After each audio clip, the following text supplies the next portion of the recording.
appreciating myself more and giving myself more grace. I think Mhm. it's something that I've always looked at as something you only gave to other people. And Mhm. I think sometimes you forget to like give yourself that grace of like, I did this, it didn't work out, but that's okay. You're not a failure because of it, but you're not the worst person ever because of it. You know, you just got to give that same grace that you give to other people when they make mistakes, you know. Oh my gosh. So That was profound. Welcome to the Friends in Beauty podcast, a safe space for ambitious beauty industry creatives to have real talk, get authentic answers, and practical tools to grow their businesses. Join me every week as me and my special guest reveal the keys to longevity and success in the beauty industry, from the ups and downs of their journey to the nitty-gritty of their struggles and triumphs. We're spilling the tea on it all, and most importantly, having fun while doing it. You ready? Hey, what's up? It's your best friend in beauty here, Aquia Robinson. Welcome back to another episode of the Friends in Beauty podcast. I am so happy to have you here, and I hope you're listening to this episode in high spirits and in good health. Now, on today's episode, I have the pleasure of having Lee Will in the Friends of Beauty guest chair. So, Lee is a multidisciplinary makeup artist working in fashion, beauty, red carpet, and advertising, as well as a painter and writer. He's just an all around creative and my friend in beauty. So, welcome to the Friends of Beauty podcast, Lee. thank you for having me. I appreciate it. I'm honored. I'm honored. I was so excited. I was just telling you before we started. If I find a list, it's probably in one of my notebooks. I can probably bet money on it that you have been on my original list since 2020. So I'm so happy that finally asked you to do this. It's also one of those things of like, when you got the big dogs, like you want to make sure that your podcast is like polished. I don't want to just invite them on as like janky and everything like that. So I'm happy to have you here. Thank you for having me. I appreciate it being considered a big dog too. That's it. Oh, I'll take that. oh my gosh, of course. We're gonna get into it. Before we start, we're gonna start off with some icebreakers so that the Friends of Beauty audience can get to know you a little bit outside of what you do professionally. So the first one is just give us 3 random facts about you.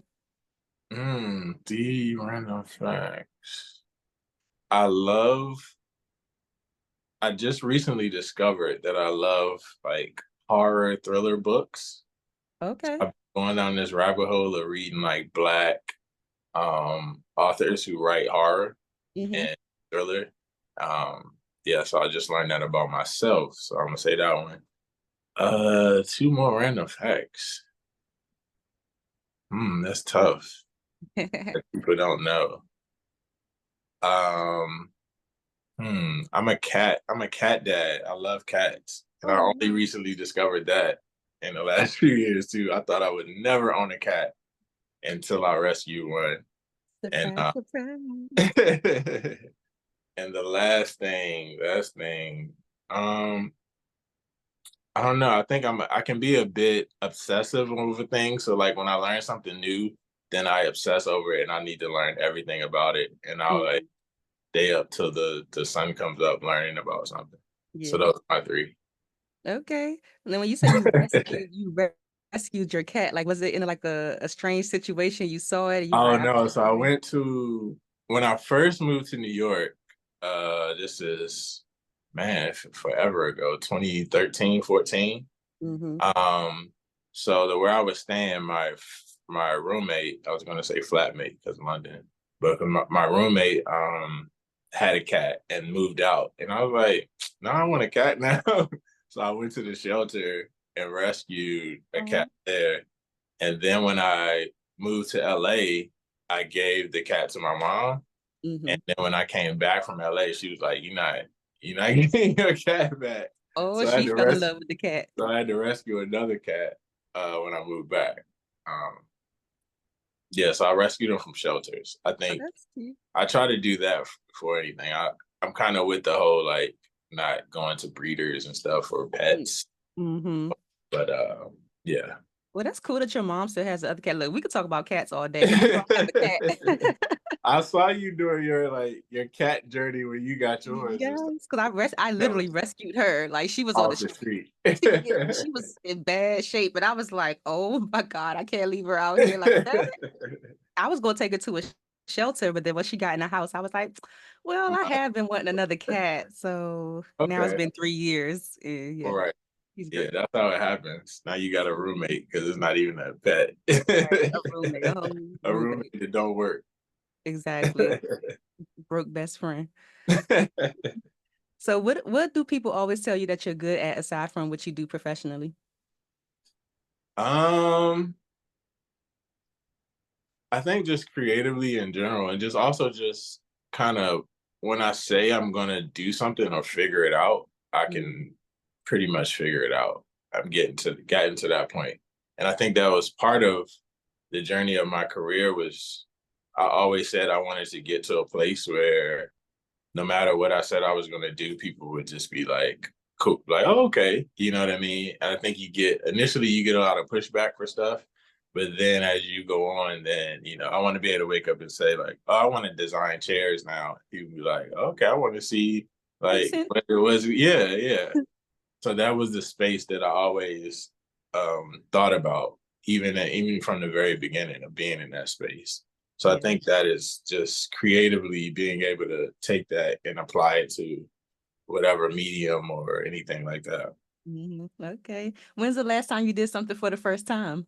Have you had any new experiences lately? Um, I would say really exploring painting in a way that like of actually like making money from it and trying to look at it as like not just an outlet, but also a source of income. So Yeah. it changes, you have to fight against, it changes how you approach it. Because originally it was just like therapeutic. I moved to London. I didn't know anybody. Mm, I didn't know where to go. I was building new clients, so work was slow. And I'm like, I got to do something before I go crazy. right. And then I started painting again. And that kind of like then it started to be like, oh, I think I have something here. Like I'm telling a story with the pieces and everything. So now let me explore that. And then also I would say writing, like I would, it was also like a therapeutic thing, but Mm-hmm. now I'm thinking consciously about what I want to write. And like I have a screenplay idea that I should started working on. So like taking those things that I just used to like get by Yeah. and really use it as like how can I really make this work for me and maximize it? Yes. Okay. Remind me to ask you about monetizing your passion because that's been like Okay. I've been asking people lately, but I'm gonna ask you later once we get to that point about monetizing your passion because yeah, I don't know how to feel about it yet. So me and my best friend, we always have these mini win parties or like we accomplish something, we call it a mini win, like a milestone that leads up to like a bigger goal. Do you have Okay. any mini wins or highlights for the year so far that's leading up to something bigger? I think my show this in a couple of weeks, like just the Mm. fact that I'm doing it, because I'm very much the like play the background. I don't like being in front of the camera. I don't like taking pictures. I always wanted it to just be about the work that I do. Yeah. I would much rather just be anonymous and like, you see my work, but you don't know what I look like or who I am. Hmm. Always had that approach to it. So to be doing this show is like a big deal and really testing my social anxiety to the max. So just the fact that I announced it and have a date and like a location and it's like, okay, it's happening now. People are gonna show up and they're gonna Yeah. be for the artists. And people, yeah, and I'm like, because even though months ago I decided I was going to do it, when I finally announced like here's the show when it is, then I just was like overwhelmed with all this anxiety of like, okay, now you got to do a show. Yeah. It's one thing when it's just a thought, And but especially now, when you see people RSVP and you be like, oh, yeah, so they was people coming actually in. I'm like, coming. okay, this number is because that's the other thing too, is like part of it, it affects your confidence and how you feel about your work and stuff. But then you kind of you start to underestimate things as far as like, okay, I was like, okay, it'd be like 20 people gonna come through. Yeah. It's sprinkled in. I imagine myself just sitting in the room by Yeah, myself wait and for like people. Like, one person peeking, like, what's going on in here? And then when the RSVP started coming in, I'm like, oh, I wasn't expecting this. yeah. It got very overwhelming, but now that's kind of passed, and it's like, okay, the work is done. It's going to be what it's going to be, and I just have to be appreciative and grateful that I was able to do it, Mhm. regardless of the results of it. Yeah, okay. I'm so Yeah. excited for you. I was just looking at the link again. I said, I'm gonna try my best to make it, even though it's my mom's birthday. I'm doing like stuff with her like before her birthday too. So I'm like, I'm gonna Okay. see. She's not like a huge birthday celebrator anyway. Okay. So I'm gonna Yeah. still see what Okay, I can. cool. I don't want to be on mom's bad side. So Ah, as nah. long as it's good. She's not like that at all. Like she's like, okay, just say happy birthday, we be good. So last one for the icebreakers. If you weren't a makeup artist, if you weren't a painter, create all the creative things you do, a writer, is there anything else you could see yourself doing? What else is on the Mm, list? I know it's something else. I would have loved to, if I didn't play sports in college, I would have loved to have gone to like culinary art school or something like that. Nice. Okay. Still Like, creative. yeah, still in that space, but I feel like, I don't know, I think about that a lot. I And then, forgot you played basketball, right? yeah, I played basketball in college, and then I was going to actually go to law school was the plan before I like went down the creative lane. But Yeah. yeah. But I'm glad I didn't do the go to law school, especially like because my sister's a lawyer now too, and I'm like I see her and I'm like, yeah, I don't want that life. High stress. High stress. Yeah. Very high. Okay. Okay. Well, that's it for the icebreakers. Okay. You feel relieved? Oof. I won't ask you any more. I can't promise I won't ask any more hard questions, but the easy question that it might be easy. Do you remember how we met?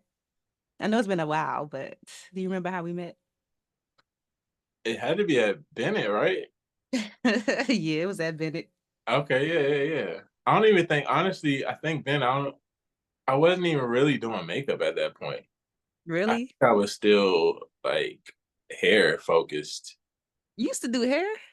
I was at Bennett. That's why I was there. I was in hair school. Really? Well, I Yeah, I met didn't. you when you came to Brittany's class. Like she invited like you at one point. She invited Okay, yeah, Ruby.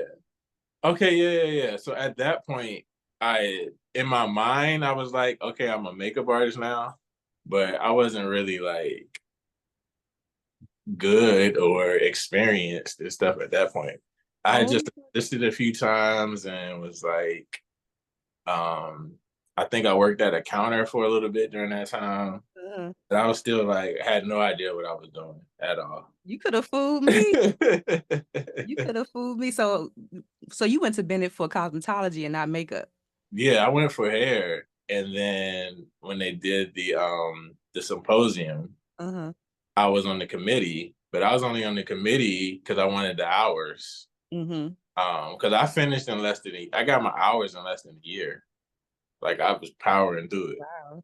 So I was on the committee, and then that weekend, um, Chad Bennett was like, "Oh, go sit in on some of the classes. You've been coming early, helping out a lot. Like, just go sit in on some of the classes." So I Yeah. sat in on a few of the classes, and then I didn't start doing makeup so after that, because then um, James Vincent asked me to come up and do Fashion Week.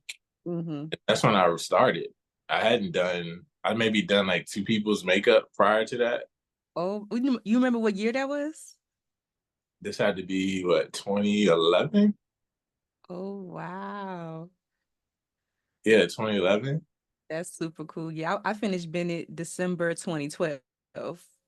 Okay, yeah. So by that time I was freelancing with NARS and YSL at the counter, which was the worst. Not that they're great companies, but I'm not a salesperson at all. Yeah, me either. Like, yeah, so I was just sitting there like they Mhm. just looking around Yeah, like I've never had I guess the pleasure or the honor of being hired by a counter because like after I finished at Bennett, I didn't feel like I didn't want to lie to people and tell them that I had sales experience just to get the job. I'm like, I know how to do okay. makeup. They didn't care about that.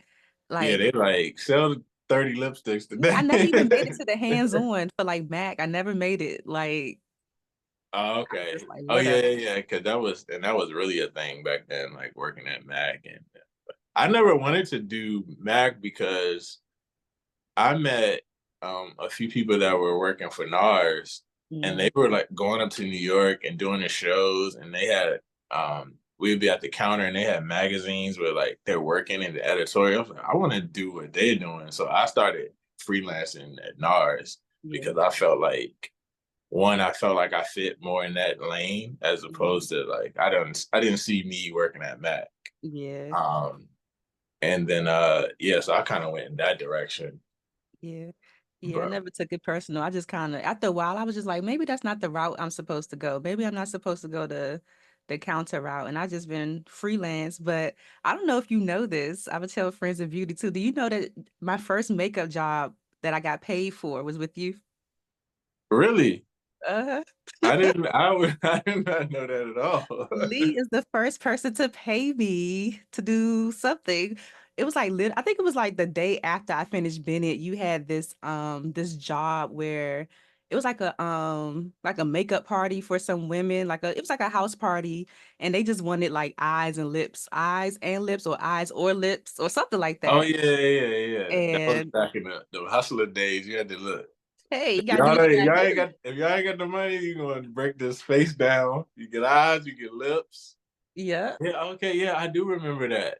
Yep, yep. And you invited me to come, and that was the first time I ever got paid to do anything makeup related because people always ask me if I remember my first client, but like that paid me, but I don't remember my first client per se, but I do remember that experience of coming along with you to do that job and I got paid. Wow, yeah. That's another thing too where I feel like we don't put enough emphasis on. One, because I especially now, like I know when it's like assisting and not making any money and like actually losing money assisting and Yeah. then trying to figure out what you're gonna eat. So I always think about like trying to get people put money in their pocket, even if it's like a lot of times that might have been one where they was just giving me like a set amount of money and then I Mhm. was just like breaking it down like that. Like it wasn't even like an assistant budget or stuff Yeah. like I'm not gonna get paid and then somebody not get paid. That's working. Mhm. That's to me that's crazy, you Yeah. know. Well, I I didn't know that. appreciate it. Look. You Either. started something. I'm just like, even when I think about it now, I think I've been doing makeup for 11 years.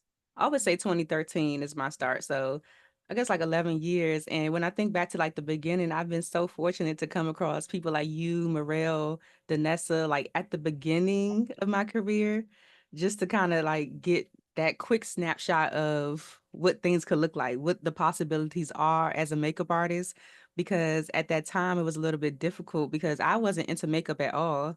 Like people were like, you gonna do makeup? Like, okay, we about to sit back and watch what she about to do because you just started wearing I had literally just started wearing makeup or foundation and all of that stuff. I was like 26 and had never worn like foundation and stuff. And people were kind of like, you ain't gonna make no money from that, or how you gonna get paid, or you going to New York again for free? Like just Right. so being able to see like, oh, I can work on set, or I can do these type of jobs, or I can assist here or do this. And like it opened up my eyes really early and I was really confident in like the potential of like my career from the beginning. Yeah, I think demystifying a lot of what we do is important. Just Mm-hmm. in whatever you're trying to, you're striving for. Because sometimes we're so hesitant because it looks so far away, or it looks like it's so like, oh, I gotta be so grand in a position where I'm just like this bigger than life, larger than whatever character in order to even get into this space. And it's like, it don't take all that. And it's not that far. It's not as far away as you think. It's far and it's tough and it's difficult. and you got to really want it to get there, but it's not, you know, you don't have to climb Mount Everest in order to make it, you know? Yeah. I did used to see like makeup artists with like big personalities, and I used to be like, oh my God, well, if I got to be like that to be successful, I ain't gonna make it because I'm not about to light up the room like that. Like I ain't Right, that right. way when I walk in. You might notice me because I'm a little bit more like reserved, or I'm like peeping out stuff, but I'm not gonna walk in like Yeah, yeah. I And used to then really feel. it becomes a strength. Because I was told the Mhm. same thing, like by everybody, that it was like, oh, well, you're quiet and you really like you got to be able to network and blah blah blah and all this other stuff. And while I still would not consider myself a good networker at all, but I feel like when you come into a space with who you are and your energy, somebody's gonna uh react to it and want to be a part of that. You know, I've been on plenty of sets where they want me back because I'm reserved and everybody else is like crazy and Exactly. running around, and you balance out the space. Mm-hmm. So it works in your favor, but nobody tells you that when you starting out. They just tell you how much of a negative it's going to be, you know? Yeah. And that's so important for a lot of people to hear because even when I do like the networking events, people are like, oh, I'm an introvert, or oh, I'm this, or I'm shy, I'm this, or I'm awkward. I'm like, okay, come on through and be awkward. Right. Like, we're not telling you not to be yourself. Like, just be yourself. And like you said, the people who that resonates with, or the other awkward person might notice you and come Right. Go by, be but y'all can be awkward awkward together. together. Okay. That's what I said. Y'all can be awkward and introverts together. Okay. Come on through. Do Yeah. you have And any like career highlights that really like uh, stand out to you? I think probably the first time seeing my work on a billboard, that was a highlight. And then What was it for? it was for Balenciaga. Oh, excuse me. Look, it was So for Balenciaga. Whatever. so that I would say that's So, for sure. Um but then I think a lot of the things that have happened that when I started out, like I got a Vogue cover a few months ago and stuff like that, that I would look at as highlights if I had gotten it earlier. Now, while they're highlights, to me, they're just like a means to an end. Like I know I need to be attached to certain brands and names in order for me to do the things that I want to do. But right. it's not more important to me than if I was on the cover of whoever's magazine, you know, it Yeah. could be something local. But if I'm proud of the work that I did and it's on the cover of anything, like it means just as much. So I don't really put as much on the name that it's attached to like I once did, you know. Yeah.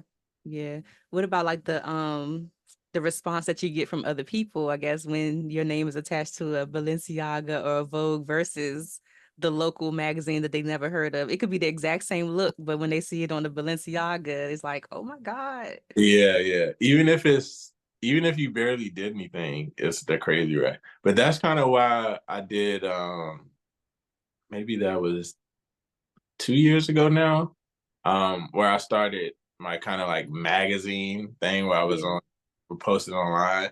And it was really more of it actually ended up doing fairly well. Like people were actually reading the articles and stuff. But I Mhm. did it was more of an experiment of um how people view our work depending on how it's presented. I Mm. was taking work that I'd already posted and turning them into magazine covers, Yes. posting the cover, and then I'll attach like I'll write like a short article or something, and then I'll attach the article to it and everything. And people were like, "Oh, this is amazing!" And I'm like, "I posted this 3 weeks ago, just the image." And you barely said anything, but just by me I made up a name for the magazine Yeah. thing and had like a layout of how the covers were gonna look to keep them consistent and did all that stuff. And it was like a complete 180 of how people was reacting to the work. Hmm.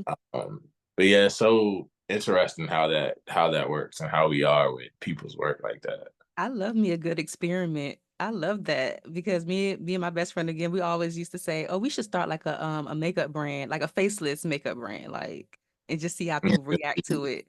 when it's Yeah, not attached to your name and like you have good marketing behind it and good branding, and just see how they react and never tell them it's you. Just collect the coin. yeah. And either way, like no matter what happens, you'll gain a lot of useful information from it. Like Mm-hmm. I just didn't have I don't know. I think too because I'm always thinking creatively. Like sometimes I I'm trying to slow myself down a bit because sometimes I'll get over something before people can catch up to it. Yeah. So I'll have an idea and I'm like, it's, and I'm going through the process of the idea. And if I'm get everything I need from whatever I'm thinking about, then I'll move on. And people will be like, hey, why you don't write articles anymore? Why you don't Yeah. do the covers? What's happening with the magazine? And I'm like, well, really, it really wasn't a magazine. Like, That is so dope. So where were you, I guess, mentally when you decided to do that experiment? Like what was happening and you were like, I want to see how people gonna react when I do it like this. um, well, I think it was like a month after the Balenciaga campaign came out, and everybody was just like, "Oh, this is so amazing! Now you're going to be getting this and this and that." And first of all, a lot of times, no, it's just it passes. Like everything else you do passes, especially now because how quick we are to the next name. Yeah. Um, but I was just people were just saying how amazing the work was, and I know like I did makeup, but it wasn't like you know crazy makeup or super. It wasn't. It was of who it was attached to. So then it got me start to thinking about like our work and like how it's attached to names and how people react to it. And Mm-hmm. then I was like, instead of me trying to attach it to a brand, let me just make a brand and that is attached to, and just to see if there's any difference. So, and then what I learned was it doesn't even really matter. I mean, it does matter the scale when it's like a bigger brand, but it could just be any brand. Like you could just make up a name and then say like, oh, I'm working with this brand and this is attached to that, and people are instantly gonna treat it differently. You know, Wow. it's kind of like I was watching this old interview with Virgil, and he was talking about how if you take a dented can and it's just in a room, it's trash. It's just, to be discarded. He's like, but if I take that and put it in the center of a gallery, now it's That is art, art. you know? Yeah. So it's just thinking more about the presentation and how things are presented. Yeah. Um, so it really helped me as far as seeing that beyond my work and what I'm doing, but also everything else around it. Yeah, that's really dope. I really like that you did that. I like the idea of that. At this point, like what's your favorite kind of work to do? Like editorial or print?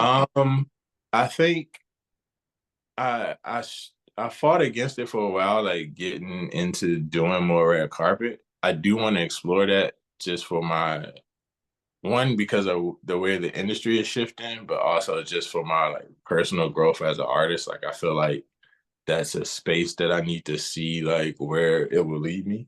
Mm-hmm. But editorial, I'm always going to go back to because one, that's my foundation, and that's like where I learned everything. And Mm-hmm. even assisting and doing fashion and stuff like that was the world I was in.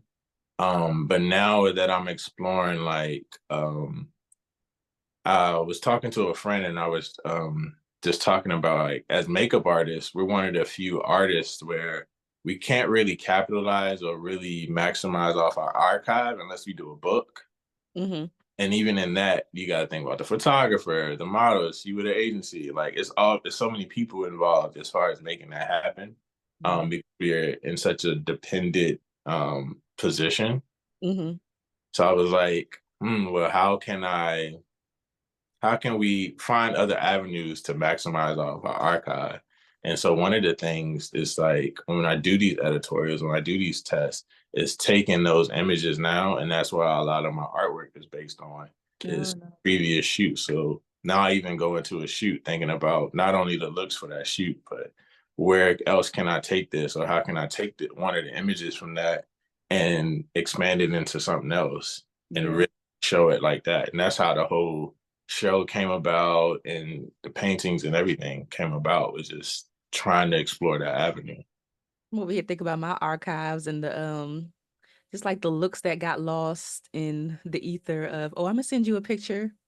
You Yeah, ain't never sent me no pictures like that. That's lost. That look is lost. Like I was yeah, just telling I had a client this morning and she was like very adamant. She's an actress, but she was very adamant, like, I'm gonna take some pictures before you leave and I'm gonna do this. And she sent me some really like good pictures. But like, yeah, the archive. We have no archive, yeah, like you said, unless what about doing like courses or video tutorials and stuff like that? yeah. But I mean, that's another thing you do. You know what I Yeah. mean? So it's separate from like if you do a look and it's incredible, and a week later people are going to be like, okay, now do something else. You know what I mean? Like it's so much of what we do is like, okay, what's next? That was great. Now what are you going to do now? And it's like, Mhm. no, I did this great thing. I Yeah. shouldn't have to always do it again in order to be like this amazing art. If somebody painted one thing that was incredible, They don't people have to could paint talk it again. about it for 100 years. You know what I Yeah. mean? And it gets so bought and sold and resold and revalued, and they can build so much of who they are as an artist and financially off of one piece. And my thing is just about exploring other ways for us to kind of expand, not even whether what I do works or not, but just get people to think about, okay, what else can we be doing with our work that we've done? And Mhm. and it's not just sitting there, or it just becomes this beautiful image that nobody refers to, you know. Yeah, you got me thinking. You got my wheels turning. But like when you do stuff like that though, I'm always I can't say the word curious without DC accent coming out, but I'm always curious to know how it works when you have like you don't necessarily own the image unless you're the photographer. So taking Right, something and creating maybe like a digital from it. Well, I think a painting you could recreate, that's fine. But I'm always right, curious to know like the right protocol as far as doing something in print, I guess print wise with it right. not being my actual photograph. Yeah, so that's what I'm exploring now. Is like one, like I said, if you do a book, then it's still you have to like clear it with this person and that. Usually, you should go into it with either the idea of like, okay, I've been What working it on a is. book. This is what it is. This is the breakdown. But even that, you get so many people involved in it, and it's like I don't want to outside of the actual creative process of creating whatever it is that we're creating. I don't need any more like no more chefs in the kitchen after that part of it. You know what I Yeah. mean? So that's why I'm like, okay, let me explore other things of like, some of my paintings aren't even of actual images that were used. It was like, oh, I was doing a makeup and I stopped and I picked up my phone and just like a BTS shot. And now I'm like, okay, that I'll use that as a reference to a painting or a sculpture or whatever it is. So even if you do a test shoot, like we've done plenty of test shoots where you like, I don't want to use none of these images, Yeah. but you may have had an amazing, like a dope BTS shot or something about the shoot that you can use. So you can always like, okay, well, the shoot wasn't great, but I got this image from this BTS shot that the hairstylist took. So now, or I took. So now let me take that and it doesn't die there. Like it goes on to something else, and now I can explore what else Yeah. I can create from that. Yeah. Oh, this is so exciting. Now I gotta definitely come to the art. I love that just the idea and the concept behind it. My wheels are like really turning. How did you do like so since you said you weren't really like doing makeup or you weren't that good at the time when I met you, like I said, you could have fooled me. How did you develop your aesthetic?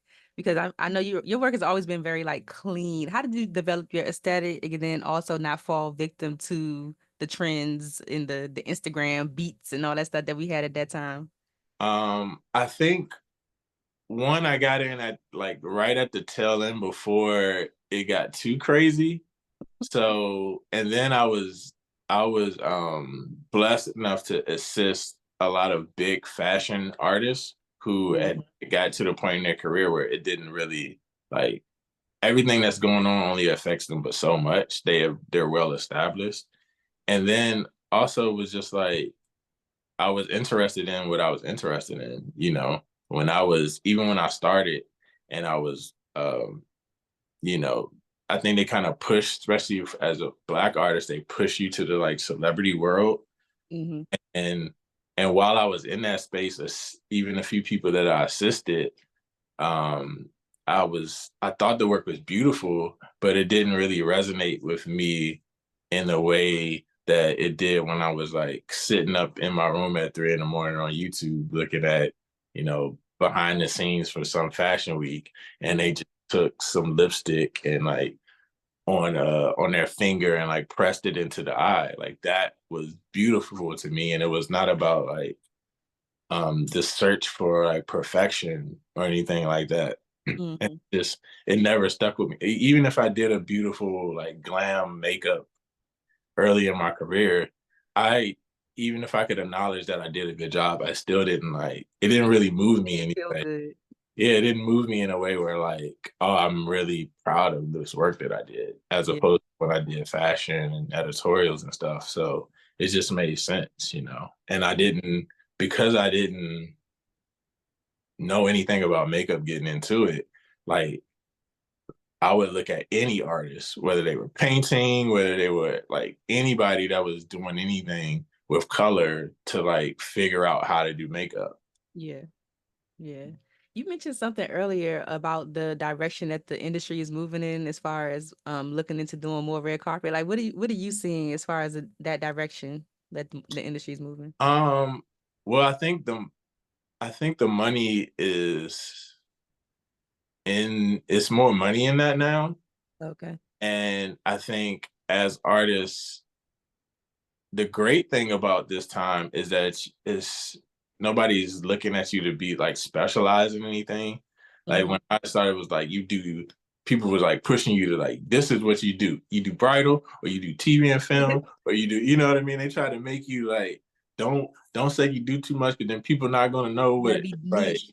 yeah, they wanted you to be very like, and it's like you shouldn't do that anymore, but also the way the industry kind of shifts and where the money goes and where what's happening. Like if you did that, you would have too many gaps in the year where you're not working because Mm-hmm. you're not able to like, okay, the commercial jobs are coming in, so I'm good here. Now that's slowed up. What am I going to do? Okay, it's award season. I need to go over here and do like you gotta be malleable in that way and kind of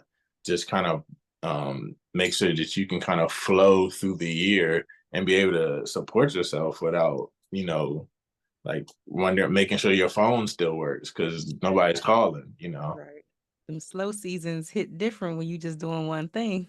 Right, right. So you got to be able to see what's happening, know the time of year, and be like, okay, well, maybe I can do this. Maybe I can get on the show for 3 months. So maybe I need to go just follow the award seasons around, or get on tour with somebody, or do editorial and just work on my personal projects. Like you got to do all of the things now. Yeah. Oh my gosh. Red carpet makes me so nervous because I'm like, it has to be, it has to eat like like in person and on camera.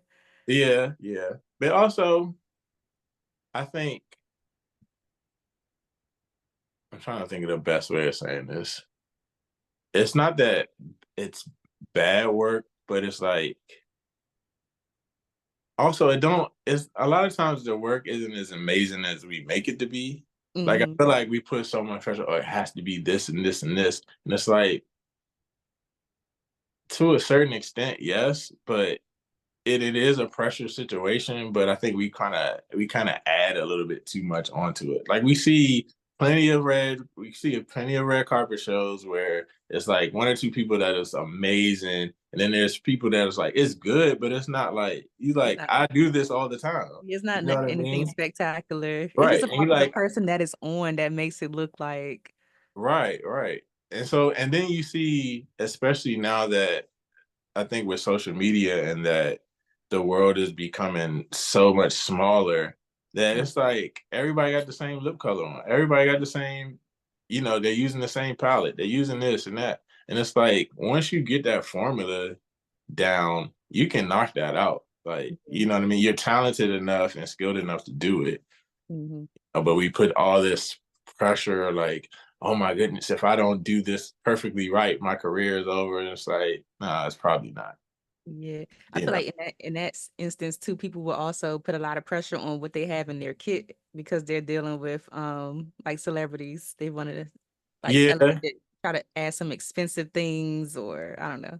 yeah. I think you can find that balance. You gotta find that balance too. But also, I think because we're in the space now where everybody's so much on the like depotting and condensing, and like because that's becoming a thing, like if you just present a well a well Organized. done, like organized kit, clean kit, then you should be fine. And you just have your little, stuff for show. Maybe you got a La Mer or Chanel Right. Little moisturizer Chanel. out or something. And it may not be even the thing that you use, Right. you're like, that's But it just makes great. them feel good to see a familiar brand. Right, right, right. So you kind of balance with that, but then the more you do it, then you can kind of reach out to some of those brands and be like, "Hey, I'm doing this. I'm working with this person. Like, can you send me something or whatever?" Yeah. Yeah, I see a lot of that like Met Gala type of stuff where it's the look is sponsored by a whole brand. That would kind of drive me crazy too, especially if I don't use the brand. Because now you're like on a learning curve while you're trying to get somebody ready to look Yeah, yeah. good. Using a new foundation on for a red, that's not the move. Just have it out, take the pictures, but even if you gotta mix it with what you What use you or something, normally but use. yeah, yeah. Yeah. Uh-uh. He said, I uh-uh. Dude, that's how people get caught Every caught single slipping. time. Yeah, you gotta go with what you know. You know what I mean? That'd be like me painting a certain way, and then I'm doing like a live painting and I'm using all different mediums that I never worked with before. It's like, what's the point? What are we doing here? Yeah. Yeah. Yeah, for sure. How do you view social media now? How does how you view social media determine how you use social media? Um, I think I was late to it, to the significance of it and how important it is. And not because I didn't think it was going to be a thing, it's just because I didn't want to be an artist that it was a thing with, you know what I Yeah. mean? Um, but it does, I think if you just take ownership of it and how you use it, then you just kind of have to make it work for what is it that you're trying to say, and what's your goal with what you're doing with it. Hmm. I think there's not a lot of art organic growth like it used to be. Like you can't just like, I'm gonna start a page today, and if I'm consistent for a month, it's gonna be at 5, 6 thousand, and you know what I mean. Like that It's doesn't so work different. anymore. So it kind of takes the pressure off of it, of like, well, now I just do it and I post and I do the things that feel right for me to do and post. And I don't even look at how it does anymore, because Right. I just look at it as another place to send people when they're trying to find out, like, what am I working on? What am I doing? What am I trying to say with my work? What direction am I going in? And I Yeah. can use it kind of just to set those things up. Yeah, for sure. Because Yeah. I just want the makeup artist that's not a content creator to hear that. Because I feel like it's so much pressure. Like if that's not the route that you want to go, especially like you said, you just want to kind of be that person that was behind the scenes. Nobody really saw the artist, they saw the work. Um, a lot of people feel like they have to show up a certain way in order to be successful, in order to get jobs, in order to continue to get paid, and all of those things. So what ends up happening is they just won't post. They Yeah. just won't show up because it just doesn't feel good to them, Right. and yeah, they just continue to go on this loop because it's like you want to be seen or you want to get booked, but it's like I don't want to show up like this in order to get Right. booked. Right. And also for me, I guess it's more of a do as I say, not as I do thing. I think I give much better advice than I actually do, because I'm the type that's like, even if it looks like it'll work, if I know it's not of me, I know I won't be able to like sustain it. Yeah. I mean, so I'm not gonna do something that is gonna burn me out or make me not want to lose passion for what I have passion for. Like Mm-hmm. my passion and stuff will drive me to get to wherever I need to get to. It might be the scenic route, you know, but if someone placed in front of me, like, you either can do this like formulaic thing and this will happen in 3 years, or you can do it your way and it might take you 6 if you're lucky, then I'm gonna go my route, you know. Yeah. And then, but on the other hand, I can't complain about like how difficult my journey is because Right. I made the choice not to do those steps. You know what I mean? Yeah, So, absolutely. Okay, shit. Accountability.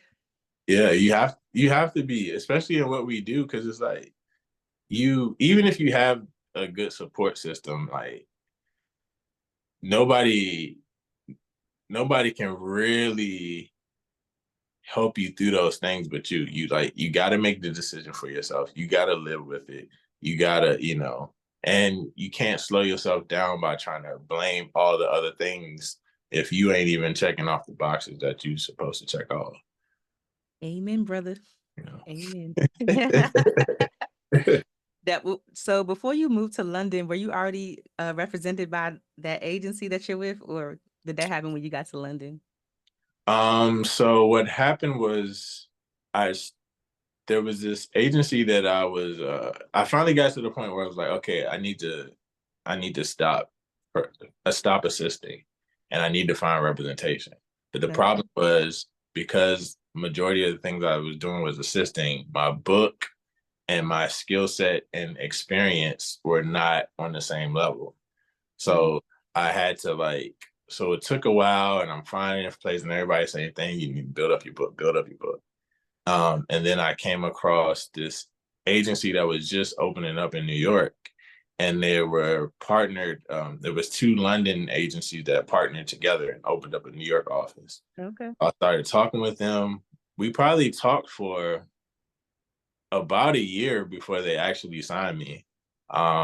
We met a couple times. So then I signed with them, and then maybe like a month later, lockdown Wow. Oh my gosh. Ain't that how it happened. goes?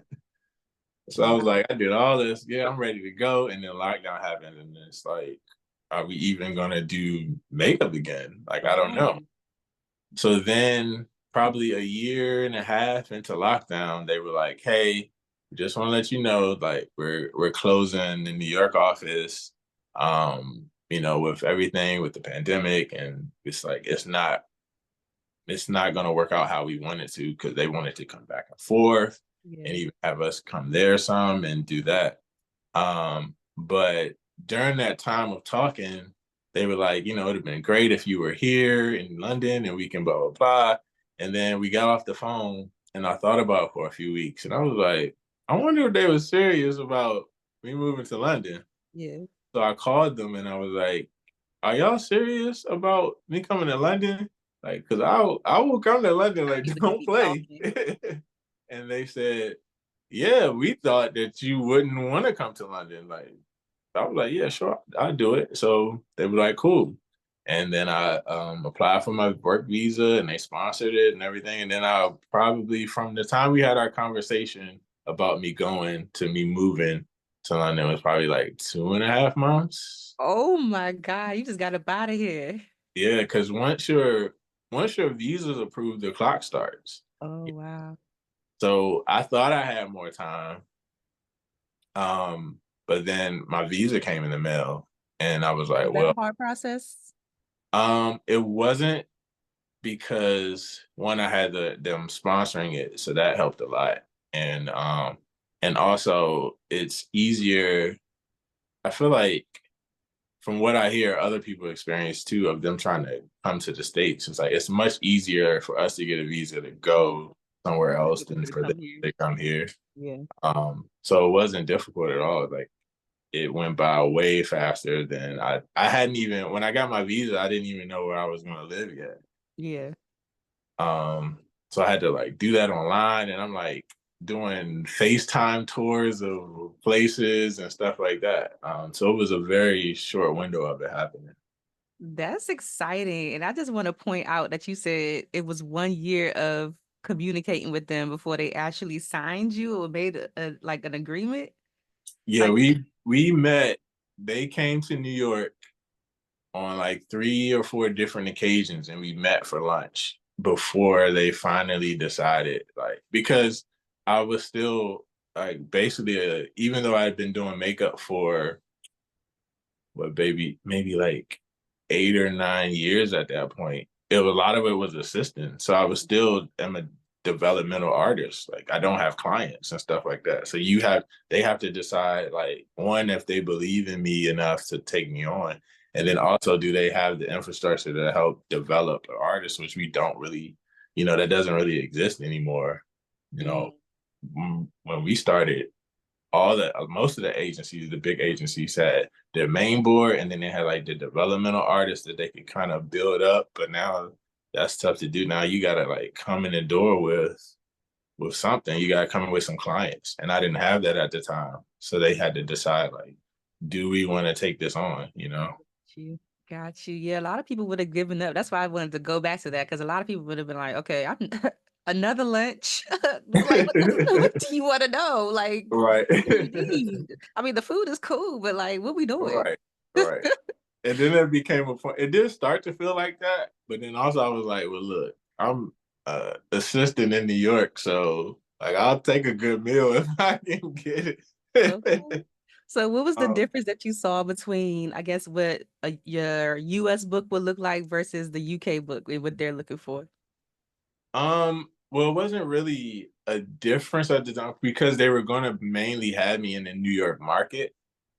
But Oh, it was gotcha. just I didn't have like when other it goes back to like the name recognition and like who you're attached to. If I just do a test shoot with some friends and we're all amazing at what we do and we have an amazing work, that's one thing. But as soon as you stamp a Harper Bazaar on it or a Vogue or something like that on it, now it changes how the work is The viewed. perception. Yeah, because now it also feels like, okay, now you've worked in these spaces that we would be trying to book you in already.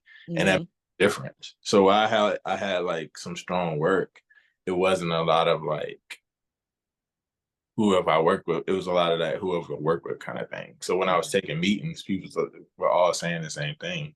It was like, it looks like you don't have a lot of experience because of not having those tear sheets. Okay, okay. I'm learning so much. But yeah, Okay. it's not. Yeah. What ways would you like to see the industry change at this point? Um, my whole process now is just kind of, I feel like we're like our value and the kind of leverage we have is just shrinking. So it's Mm, about the expansion of that and whatever that looks like. And that's why I think that's what I keep in mind on everything that I do. It's not just like, how can I make this work for me, but what does this mean for, like, if somebody who doesn't know me and they look at what I'm doing, can they, glean something from it and apply it to what they're doing to push the industry in the right direction and whatever idea they have. And it's yeah, just expanding like how we're treated and also like how we view ourselves in the space that we occupy. Like so much of mhm, what we do is like, okay, let's just come in and like, this is my little box and I just do the makeup and I make people feel good and then I go home. And it's like, okay, you're giving so much, like, but what else are we gonna, how can we take some of that back to where we can like use that leverage to build up our space and our community and what we're trying to do, you yeah, know, just expansion or whatever that looks like. yeah. You think people still don't take us seriously Um, in our art? well, I think you can be taken seriously as an artist, but I feel like people can tell you what they want. They show you with what they pay you. And that's Mm, the way it is. Like if I can tell you how much I value you and I love your work and I love what you're doing and all that stuff. And then if I say, hey, can you come do this for $50? You're gonna be like, I thought you loved my work. I thought you valued me and what I'm trying to do. Like, yeah. you know what I mean? So how do we, and I feel like we don't have a lot of that kind of like when it comes to negotiating, like so much of our leverage has been kind of taken away, and we kind of just, go with whatever. One, because it's so saturated now, and there's Go to no the next person, be like, go okay. to the next person. And then only in the past like few years, I feel like people actually share with each other and give each other information of like, hey, if you're doing that, like this is the budget, this is what they have. Make sure you get a car, make sure you do this, all them things where you like, should I be asking for that? But it's like, no, this is the standard that we have to set so that not just for me, it's when I don't want to work with this client no more. If I move somewhere else and I can't do it, whatever, the next person that comes in line, they should have a car. They should have this. They should have this budget. They should make sure that if you have any dietary restrictions, that they're, hitting you up about that, and make sure you have whatever you need in order to do the best work that you can do. And we shouldn't just have to make it work all the time. Like if I'm coming into a studio, you should have the right lights for me to shoot under. Shouldn't have to bring a light. But if the first 50 artists that was there before me Didn't say anything, made it work, they're not doing it on purpose. Yeah. You know what I mean? They don't know. Dad, somebody, I forgot who, I'm over here trying to think about who told me that they requested a car. It's like when you have these kind of conversations, I didn't even know that. I think because she works in production, like it might have been in Ghazi when she was doing The Color Purple or something. It could have been, it was somebody that told me that, like, yeah, I requested a car, did this. I was like, oh, you get a car too? Like, Yeah, I didn't you even know have you to could do that.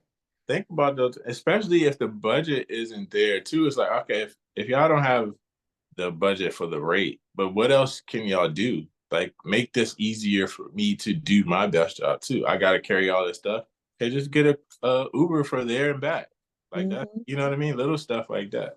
But if also it's like you have to know, because sometimes they'll do it for everybody that asks, but if you don't ask, then And I found that out even when I first got to London. Like I did a job, and the hairstylist was like, it was editorial, didn't pay very much. And the hairstylist came over and he was like, how did you get here this morning? Because he knew that I just moved to London and he had been working with the client for a while. I was like, oh, I was like, the train actually runs from where I was living all the way here. So I just hopped on the train and went. He's like, get you a car. He's like, they supposed to get you a car. Everybody here got here in a car. He's like, matter of fact, I'll be right back. And he left and came back. He was like, you got a car to go home. I love an advocate. Yeah. He was like, I know this job don't pay a lot, but he was like, they should be getting you a car to and from like they do everybody else. I absolutely love that. I love that he went and spoke up for you. He was like, yeah. He was like, I'll be back. Let me go, And they were fine with it. They didn't have a problem with it. They just came in like, oh, your car pick you up at this, But I didn't even know. Like, if you don't ask, then they might be assuming, oh, he drives. So that's why he didn't ask for a car or he got a ride. Yeah. So you just, a lot of those things where it's like, are we making sure that we're speaking up for each other and everything that we do? And even when I do big jobs, like when I have assistants, it's like, and they bring over chairs to sit down. I was like, okay, I need a chair. My assistant needs a chair. They're working too. Like, just because they're assisting me, like, don't, treat them any differently than you would me. If I got a seat, they got a seat. If we going to lunch, we going to lunch. Like all those things, because I know what it's like to be that assistant. And then not only you're not getting paid, you're being treated horribly. You're doing, like, it doesn't have to be that if we don't, but it's up to us to change it. Yeah, absolutely. Absolutely. How did I wanted to know too, because I don't think I ever asked you this, but how did your family and friends respond to you wanting to do hair and makeup initially? And then how do they feel about it now? If there's a difference. When I first decided in those first few years, my personal life was way more difficult than breaking into any industry or doing it. Like it made all the, hurdles you have to jump over trying to make it in this space seem like nothing. Like I had family that were supportive, but then I had a lot of family and friends that weren't supportive at all. Some that like to this day are like, I've forgiven them, but the relationship is forever changed. Because there's people that, I've heard everything and called everything behind my back and got back to me and all the crazy stuff you can imagine of like what it's like being a straight black man saying you're gonna do makeup or hair. Like I heard all of it and had to deal with that for years. And then it makes it, what compounds it is like when I started out, like I said, I wasn't good. So it wasn't like I'm You was just killing this it. like wonderkin, this like, genius guy that's like, you know what I mean? So it's like, not only are you straight and what is a straight man doing this, what is this? You know what I mean? The talent, like, there were some parts of it, like doing skin and stuff where it came a bit more natural, but like doing eyeshadow and lip and blending this and that, like I didn't know how to do all that stuff. I didn't even know what brushes to pick to make my job easier. You know what I mean? So it was like dealing with the closed-mindedness of everyone and also not being super talented at it, especially when you're good at other things. People are like, why don't you just do this thing that you're good at? Why are you trying to do this thing? Right, And you were a also, whole athlete at one point. They like, okay, you about to do hair and makeup now. right, right. So it was a lot of pushback. It was very tough. I think that's why moving helped and hurt because it kind of got me away from the people that I knew and all the judgment, and it's allowed me to just be whoever I wanted to be in that moment in time. But it made it a lot tougher because you don't have the support that you need in order to do freelance anything, you know, Mm-hmm. because what we do is so up and down, and your confidence goes up and down. And and then one day I could do something and it's amazing, and I feel like I'm the best artist in the world, and then I Yeah. can do something that's like, so it only take one thing, and it just like breaks your confidence all the way down. And Mm-hmm. like, I'm horrible. I can't make any good decisions. This is the worst. Just start So spiraling. right, you can spiral quick, especially when you don't have, your tribe around you, and it's so important. And that's why I feel like as artists, like we have to be that for each other. One, because we understand, you know, Mm-hmm. we go through the same thing, but also because I know I'm not the only person that's ever gotten pushback from their family and the people around them and had to like isolate yourself and then come back from that. Because then you also have to build back up your trust in other people, because now you like, I grew up with this person, No, and this now how you they really say see me. this, that's how you see me, that's how you view me. So now it's like I definitely don't want new people around me. But it's like, but how you gonna work?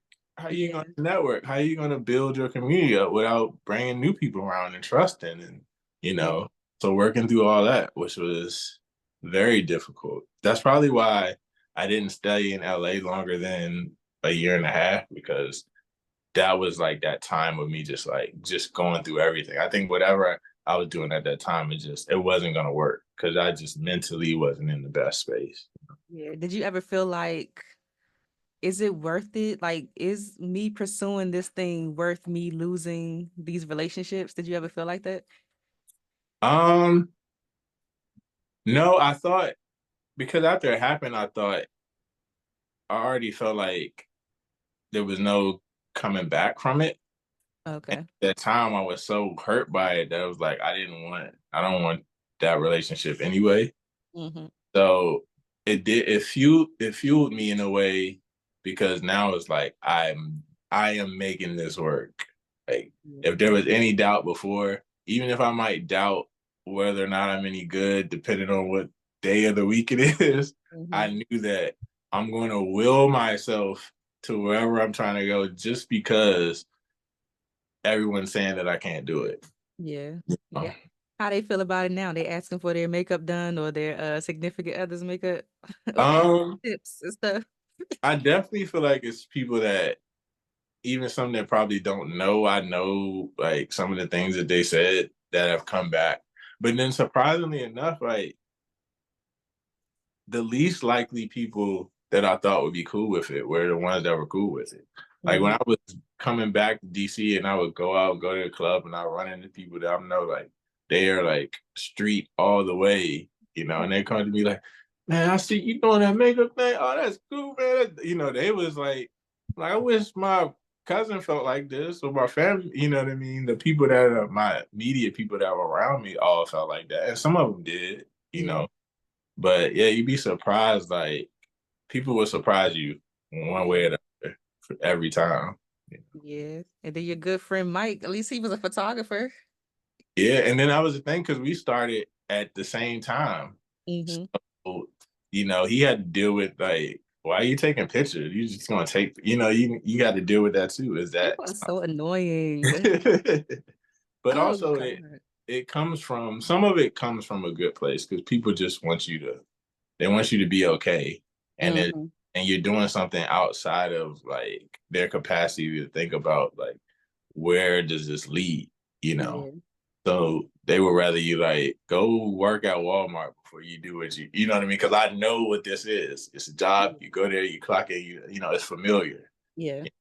So people have a hard time wrapping their mind around something just because of they're not familiar with it. Yeah, I always tell people that too. If you're not in a particular industry, you really don't know what goes on in that Right. industry. Like even with me being a makeup artist, even though I'm in the beauty industry, I still don't know the half of what hairstylists have to deal Right. with in the different challenges that they have. So it's like really helpful to just know somebody that's going through it. But like, okay, let me go back.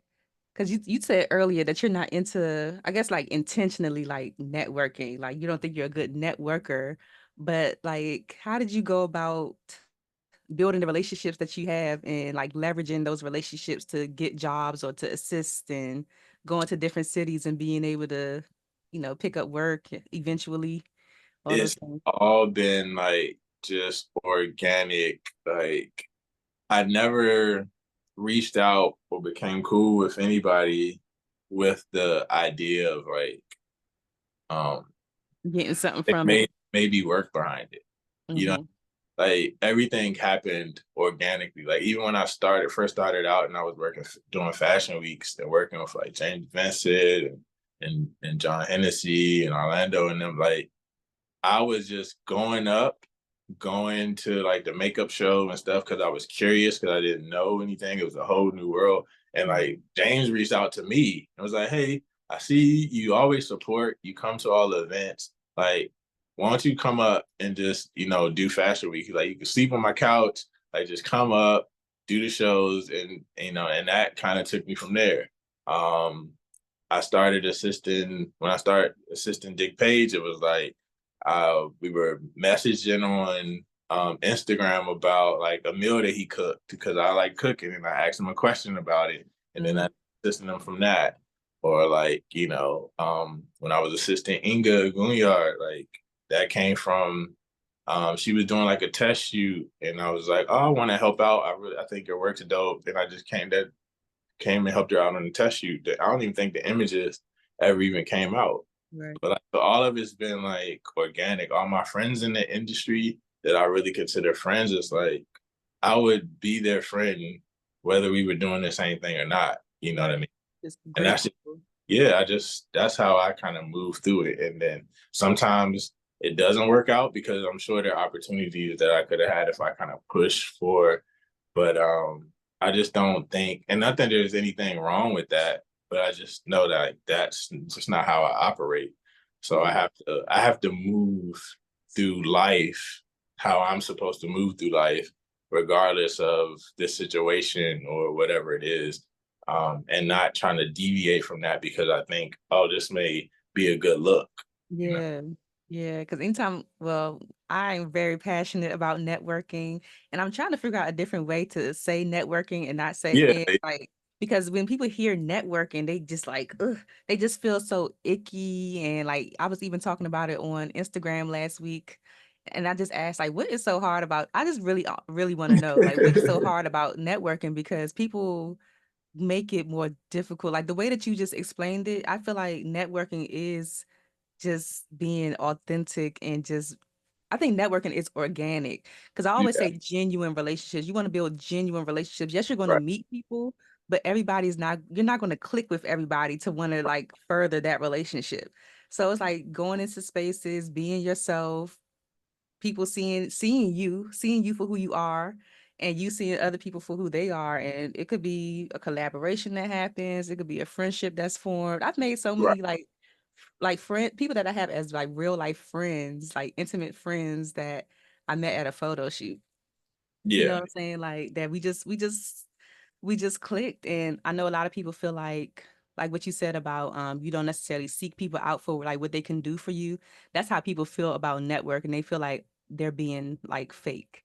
Or Yeah. if somebody comes up to them and they start talking to them, they're automatically like they have their guards up, like, okay, so what do you want from me? Like, and Right. it shouldn't be like that. It should just be like Yeah. we just vibing and clicking. And then if we don't click, then that's fine too. Right. Right. I think because a lot of times networking is presented in a way like you're going out with the intention of XYZ, where Hmm. as opposed to like I'm never going anywhere like hoping I meet this person or that person or whatever. Yeah. I think that's why it at least for myself, why it's like because that's never on my mind. It's like, okay, will say somebody might invite me somewhere with the intention of me networking, but I'm not thinking about that. I'm like, oh, okay, you said it's going to be, some cool people there to be Mhm. interested.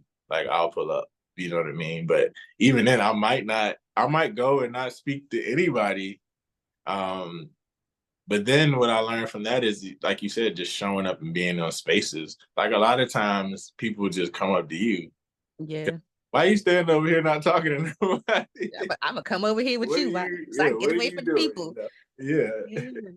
And the thing about it too is like, even with in any space that you enter, you don't know who anybody is Mhm. unless they're like a well-known, person, and you know exactly what they do. So it's like if somebody comes to talk to you, like they don't know what they could get from you until they talk to you, and vice versa. Right. Like you don't know who that person is. Like I was just thinking about this girl that I met at this conference, and her face was like beat down. I was like, oh, she must be a makeup artist. So I just stopped. I was at like a podcasting conference. So I stopped her, was like, hey, like, are you a makeup artist? And she was like, no, I'm an event planner. And I was like, what? Like we just like started talking like that. But I thought she was like she clearly had to be in the beauty industry because she was just so her makeup was on point, her hair. I was like, yeah, most only makeup artists show up to other events Right. like this. But she was an event planner. So I wasn't necessarily approaching her like Right, trying to right. I didn't know who she was. You know what I'm saying? I want to go back because I don't want to hold you too long. I want to go back to monetizing your passion. I remembered. Okay. 'Cause I just want to know, have you had any I don't know the word for it, but I feel like there's some challenges that come sometime when you try to monetize what you're passionate about, because sometimes you may be okay, like the monetary aspect of it, like expecting to gain some kind of pay from, your art or whatever you're doing, but it's your passion. So if you don't get paid for it, is that going to like damper how you feel about it Um, once you start making money from it? well, personally for me, it's about it's about me feeling good about the work. If I feel good about the work that I've done, then mm, my hands are up. That's I've done my part. How it's received in the world or how it moves through the world, like I don't have any control over that. So I Mm. don't allow that to kind of like get into that. I think the tough part for me starting out was kind of like clearing out all the noise of like working with the idea of monetization in mind. So I don't do that, especially with the artwork. I just make it. And Got you. then from there, I'm like, do I think somebody will buy this? Then if they would, then I'll start selling it. If not, then maybe, I got pieces that I've done that I think are just dope that I want to keep. Or, I try not to operate in that mindset of like doing this with that goal in mind. It's like I just want to make the best thing possible right now. And then whatever comes from that is what comes from it. Got you. Okay, okay. So how much does paint weigh? I got to find out. That's the name of the exhibit, y'all. How much does paint weigh? What made you come up with that name? um, I came up with that name just because I think so much of what I do is focused on the process of it and breaking down like my what draws me to things. And whether it's makeup or painting, it's about the actual medium that I'm working with, how to use it, how to break it down, how to make it look this way or that way, or add texture or get rid of texture. And like really finding out like what all goes into making this thing. And then in doing that, you kind of ask yourself all these questions about it, even the ridiculous ones of like, how much does paint weigh? So Mhm. that's how the name came about. I feel like that's a 3 a.m. Google question. Like you like, how much does paint How weigh? much does paint weigh? I might be able to use this or so I stomp somebody. Up at 3 a.m. Googling this paint weigh. I love it. So September 14th is going down in New York City. Yes, yes. The art exhibit. I will leave a link to it down in the description just in case anybody wants to catch it. Because I think this episode will come out like right before the exhibit. So Okay, okay, great. I I will appreciate it. catch it. Yes, for sure. Yeah. From start to like finish so far, like what has this journey, this creative journey taught you about yourself? Um, it's really taught me like just how resilient I am and how and my adaptability to things and like being able to, I've lived in New York and LA and London, like you deal with all the things. But also just appreciating myself more and giving myself more grace. I think Hmm. it's something that I've always looked at as something you only gave to other people.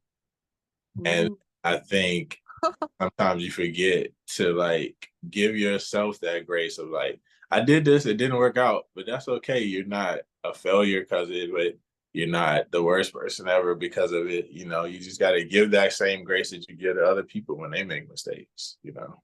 Oh my gosh. So That was profound to me. I don't know if anybody else caught that, but that was profound to me because we do give a lot of people more grace than we give ourselves. We're so hard on ourselves.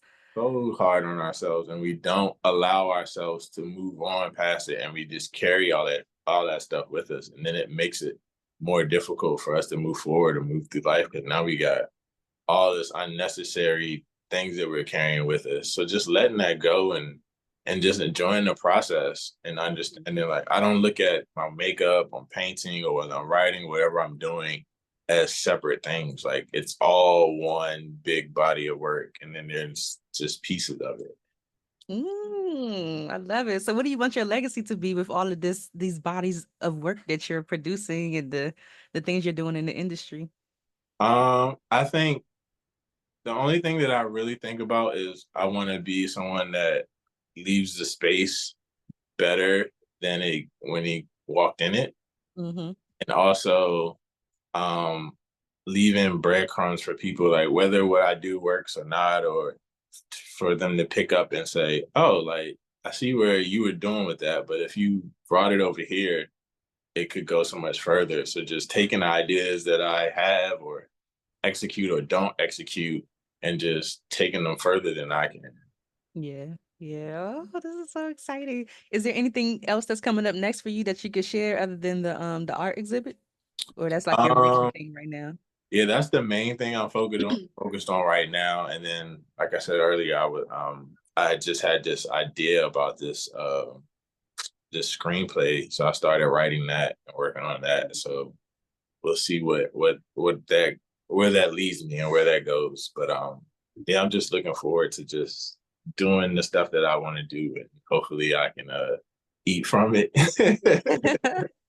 So we don't want to be a starving artist. No, no, Right, no. right, You need a yeah. shirt that says Lee will do it. You do everything. Lee will do it. Yes. Figure it out. We Okay. can figure it out. Yes. Before you go, I have to ask you the Friends of Beauty rapid fire questions. So whatever comes to your mind first, you can spit it out. Or if you Okay. need to elaborate, if you feel compelled to, you can. Or if I jump in because it's just so good, then please excuse me. Um, so the first one is, what are the top 3 keys to your success so far? Top 3 keys of my success so far is, I would say one is just doing my own thing.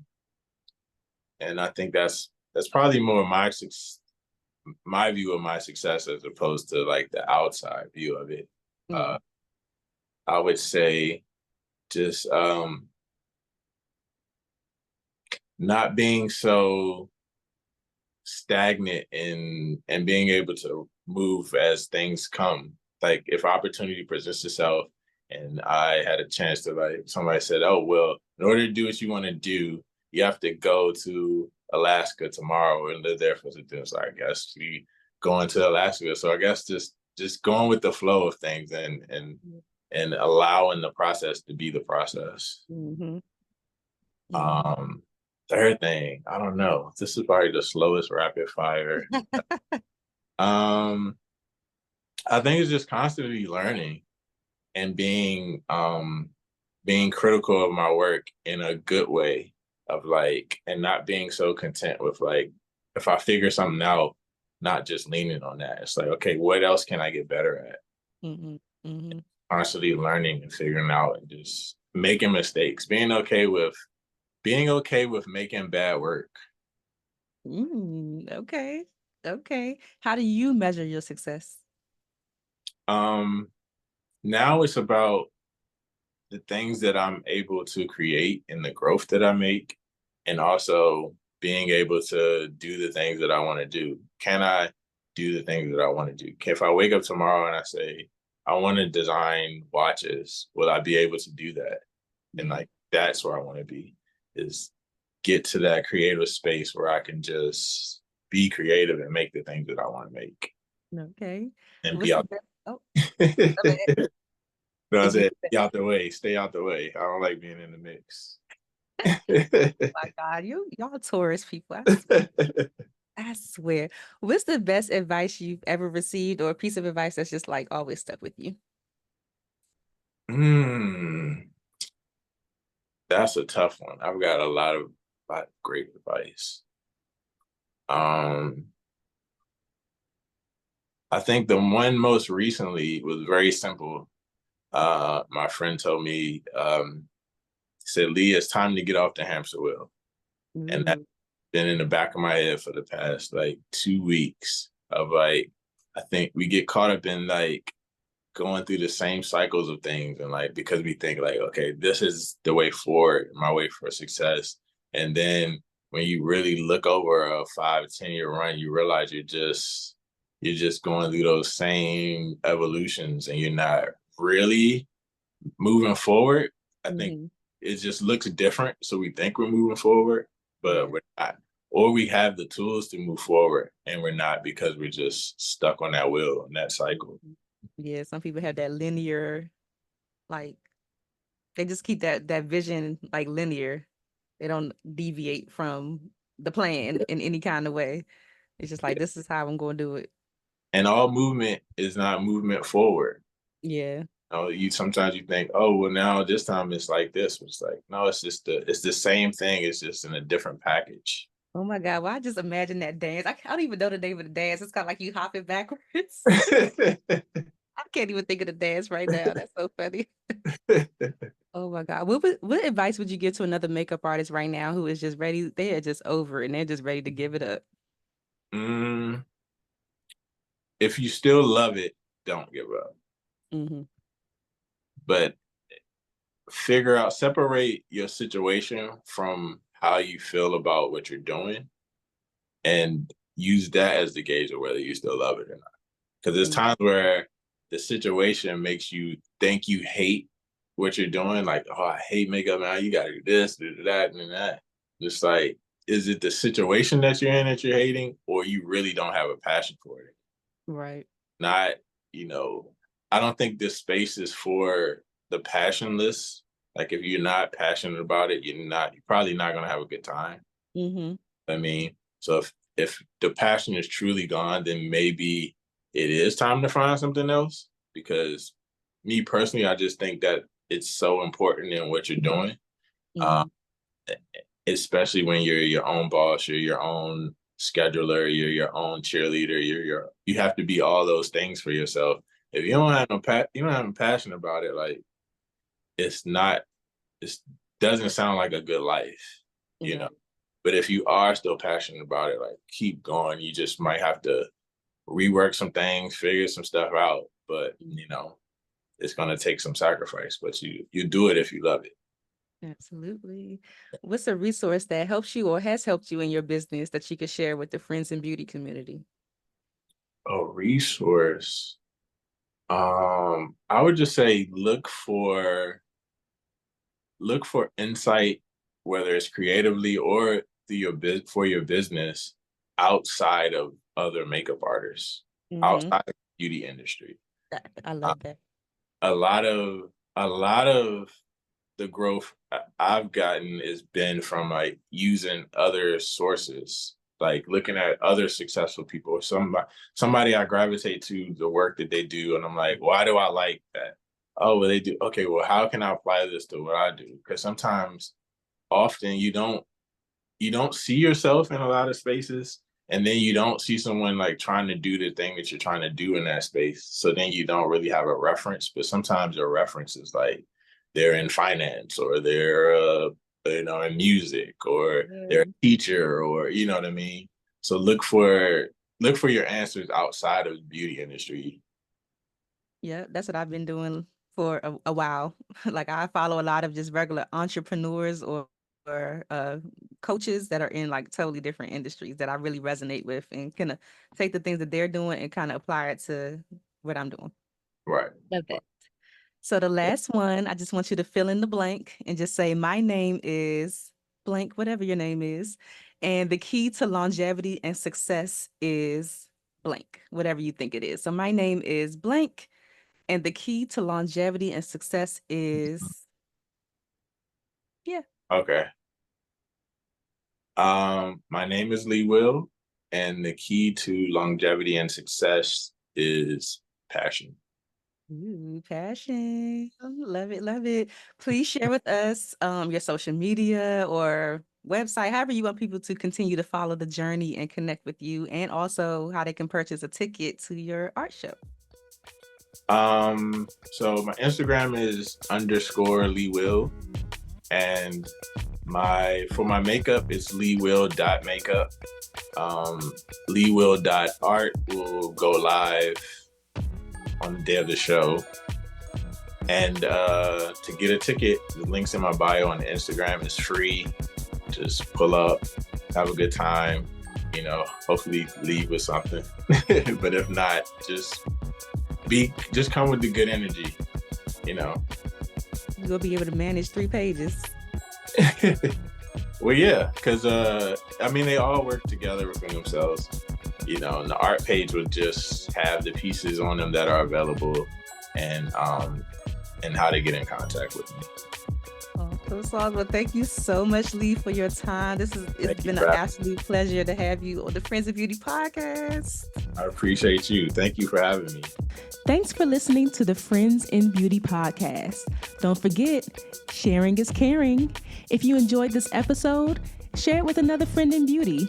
Give it a thumbs up and subscribe, rate, and leave a 5-star review so that other friends in beauty can find the show. Plus, we'd love to hear your feedback. Connect with us on all social media platforms at Friends in Beauty, #Friends in Beauty to join the conversation, and join our Friends in Beauty Facebook community to stay connected. Talk to you soon.